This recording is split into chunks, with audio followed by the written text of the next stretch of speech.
વિદ્યાર્થી મિત્રો, ગયા પીરિયડમાં આપણે ચેપ્ટર 1 ભારતનો વારસો એ પાઠની આપણે થોડીક ઘણી પ્રસ્તાવના આપણે જોઈ. આજે આપણે જોવાનું છે સંસ્કૃતિનો અર્થ. સંસ્કૃતિ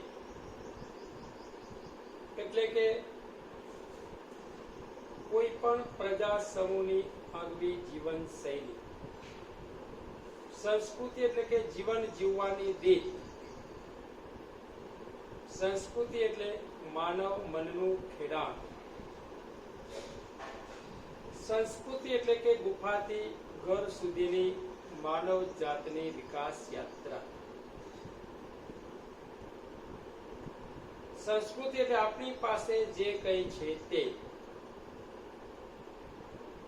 અને સંસ્કૃતિ એટલે માનવ સમાજના ટેવો, મૂલ્યો, આદર્શો, આચાર વિચાર, ધાર્મિક પરંપરાઓ, રહેણી કહેણી તેમજ તેના જીવનને ઉચ્ચતમ ધ્યેય તરફ લઈ જતા આદર્શોનો સરવાળો.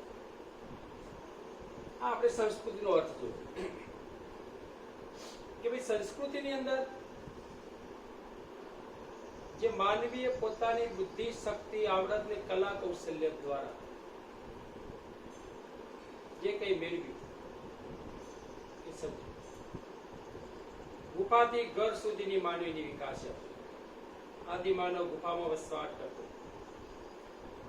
અત્યારના માનવીએ પોતાની બુદ્ધિ, શક્તિ, આવડત, કલા કૌશલ્યનો ઉપયોગ કરી ભવ્ય ઈંટો, સિમેન્ટ, રેતી, પથ્થર, કોન્ક્રીટના ભવ્ય મકાનો બનાવ્યા છે.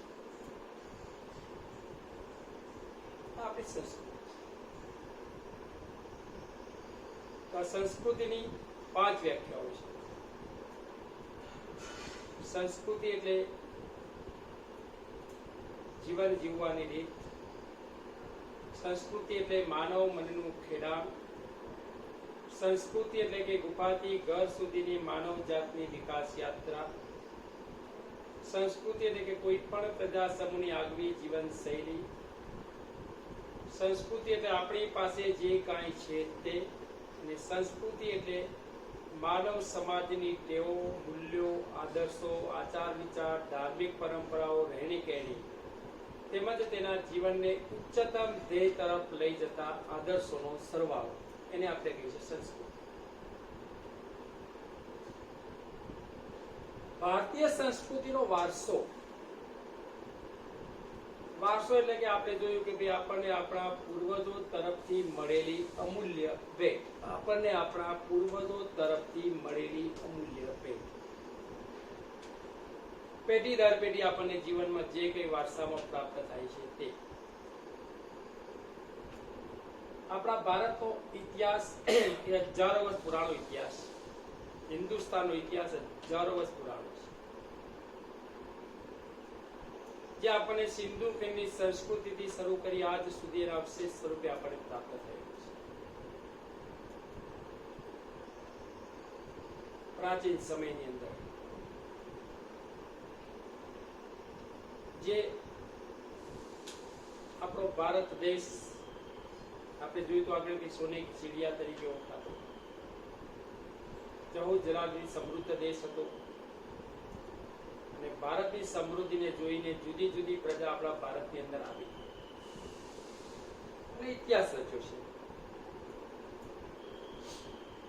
આપણી શાળાકીય અભ્યાસક્રમની અંદર લેવાતી દૈનિક પ્રતિજ્ઞામાં પણ એનો ઉલ્લેખ છે કે ભાઈ ભારત મારો દેશ છે. અમે બધા ભારતીયો છે. ભારત મારો દેશ છે. દેશના સમૃદ્ધ અને વૈવિધ્યપૂર્ણ વારસાનો મને ગર્વ છે. આપણી દૈનિક પ્રતિજ્ઞાની અંદર પણ આપણે છે કે ભાઈ ભારત મારો દેશ છે. હું મારા દેશને ચાહું છું. તેના સમૃદ્ધ અને વૈવિધ્યપૂર્ણ વારસાનો મને ગર્વ છે. પણ આ વારસો એ દેશ અને દુનિયાની ઓળખ છે. વ્યક્તિ વારસા સાથે પોતાની ઓળખને જોડે છે. વારસો દેશને ગૌરવ અપાવે છે. એટલે આ આપણી ભારતીય સંસ્કૃતિનો વારસો એ સમૃદ્ધ અને વૈવિધ્યપૂર્ણ છે. તો ભારતની પ્રજાએ વિશ્વને સમૃદ્ધ અને વૈવિધ્યપૂર્ણ વારસો આપ્યો છે.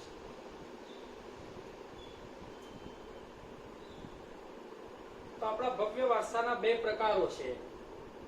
એક ભારતનો પ્રાકૃતિક વારસો અને બીજું ભારતનો સાંસ્કૃતિક વારસો. ભારતનો પ્રાકૃતિક વારસો એટલે કે કુદરત સર્જિત વારસો. પ્રાકૃતિક વારસાની વ્યાખ્યા છે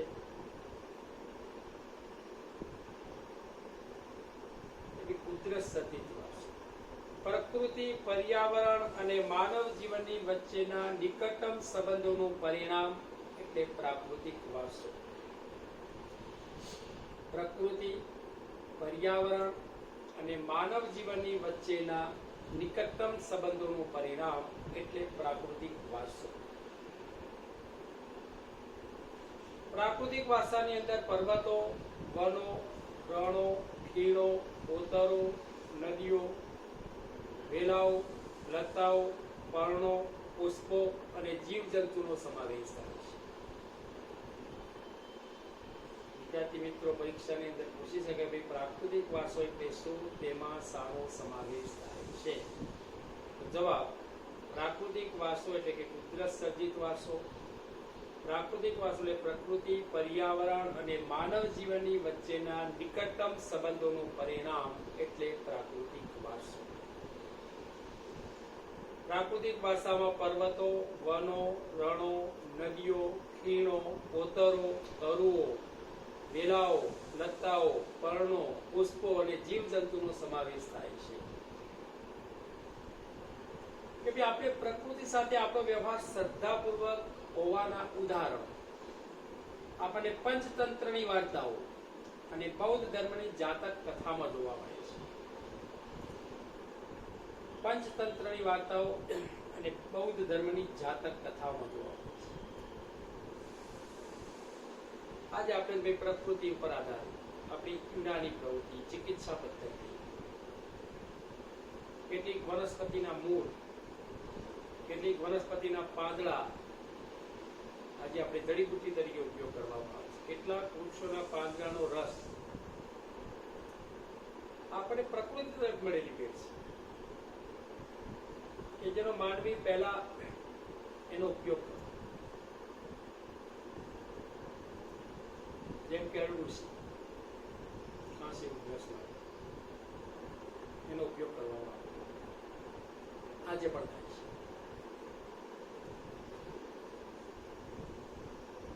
પ્રાકૃતિક વારસાના અંગોની અંદર પહેલા છે તો ભૂમિ દ્રશ્યો. સુંદર ભૂમિ દ્રશ્યો દ્વારા ભૂમિ આકારોનું નિર્માણ થાય છે. દાખલા તરીકે હિમાલય પર્વત એક ભૂમિ આકાર છે. હિમાલય પર્વતે આપણા ભારતને ઘણી બધી ભેટ આપી છે. બારેમાસ પાણીથી ભરપૂર નદીઓ, ઝરણાઓ, તરાઈના જંગલો, કેટલાક પવિત્ર યાત્રાધામો, અમરનાથ, બદ્રીનાથ, કેદારનાથ, એ આપણને ભેટ આપી છે. તો હિમાલય પર્વતે લોકોના લોક જીવન ઉપર પ્રાગાઢ અસર ઉપજાવી છે. સદીઓથી હિમાલય પર્વત ભારતની પ્રજાના વારસાનો એક ભાગ રહ્યો છે. ભારતના વારસાનો એક ભાગ રહ્યો છે. તો એને પ્રજાના લોક જીવન ઉપર અસર ઉપજાવી છે.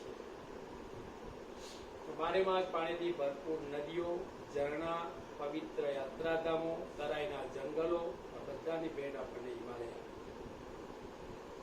સદીઓથી હિમાલય પર્વત ભારતની પ્રજાના વારસાનો એક ભાગ રહ્યો છે. તો આ સુંદર ભૂમિ દ્રશ્યો દ્વારા ભૂમિ આકારનું નિર્માણ થાય છે. વાત આવી કે ભાઈ નદીઓ. નદીઓને આપણે લોક માતા તરીકે ઓળખવામાં આવે છે. કારણ કે ભારતીય સંસ્કૃતિનો ઉદ્ભવ અને વિકાસ એ નદી કિનારે થયો. આપણી ભારતીય સંસ્કૃતિ સિંધુ અને રાવી નદીને કિનારે વિકસી હતી, પાગરી હતી. આપણી ભારતીય સંસ્કૃતિ સિંધુ અને રાવી નદીના કિનારે પાંગરી વિકસી હતી. એટલે આપણી ભારતીય સંસ્કૃતિ આજે જોઈએ કે પ્રાચીન સંસ્કૃતિનો ઉદ્ભવ અને વિકાસ છે નદીઓને કિનારે થયેલા. આપણી ભારતીય સંસ્કૃતિ સિંધુ અને રાવી નદી કિનારે વિકસી હતી. ચીનમાં ચીની સંસ્કૃતિ યવાંગો અને અક્ષક્યાંગ નદીને કિનારે વિકસી હતી.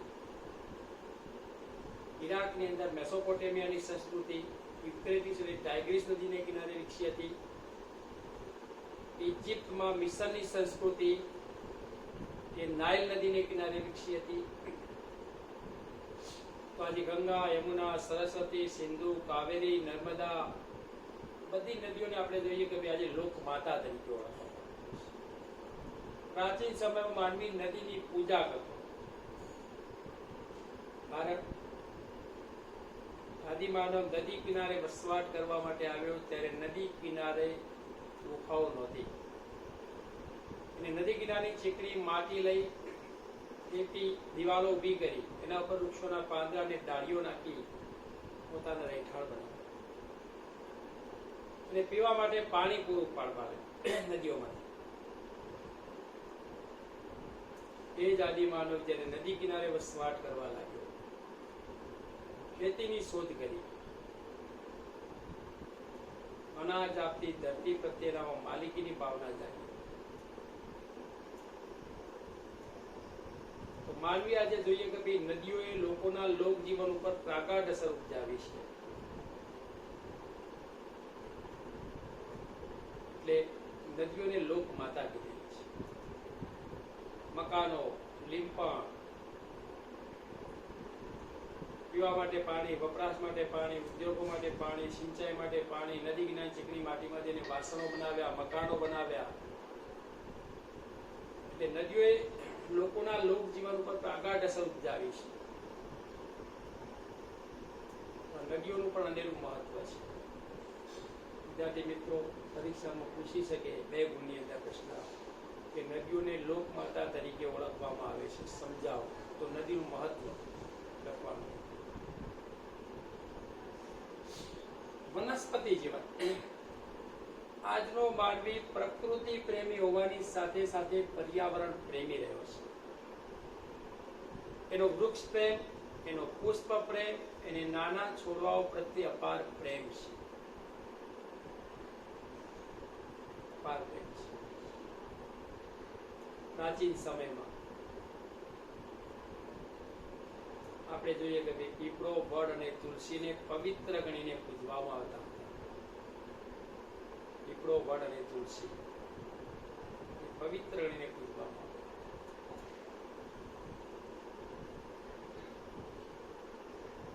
કેટલીક વનસ્પતિ કે જેની અંદર માનવી ઔષધીય વનસ્પતિ કે ઉપયોગ કરે છે. તુલસી, અરડુસી, બેડા, આમળા, હરડે, સર્પગંધા, સતાવરી, સિકોના આ બધી ઔષધીય વનસ્પતિ છે કે જેનો માનવી ઉપયોગ કરે છે ઔષધ. ધન ધાન્યથી લહેરાતા ખેતરો, અનાજ, કઠોળ, તેલીબિયાના છોડ, એ જ પ્રમાણે વિવિધ પ્રકારના જંગલો. આના પરિણામે આપણે જોયું કે વનસ્પતિ જીવન માનવી એ પોતે પર્યાવરણ પ્રેમી રહ્યો છે. તો એનું વૃક્ષ પ્રેમ, પુષ્પ પ્રેમ અને નાના છોડવાઓ પ્રત્યેને અપાર પ્રેમ છે. તો ધન ધાન્યથી લહેરાતા ખેતરો, વનોથી સમૃદ્ધ જંગલો, અનાજ, કઠોળ, તેલીબિયાના છોડ, કેટલીક કિંમતી ઔષધીય વનસ્પતિના છોડ, ફૂલોના છોડ, જુવાર, મોગરો, ચંપો, ચમેલી, ગુલાબ, મોગરો, જુઈ, વિવિધ પ્રકારના ફૂલોના છોડ. આ બધા દ્વારા આપણે કહી શકીએ છીએ કે આજનો માનવી એ પ્રકૃતિ પ્રેમી હોવાની સાથે સાથે પર્યાવરણ પ્રેમી રહ્યો છે.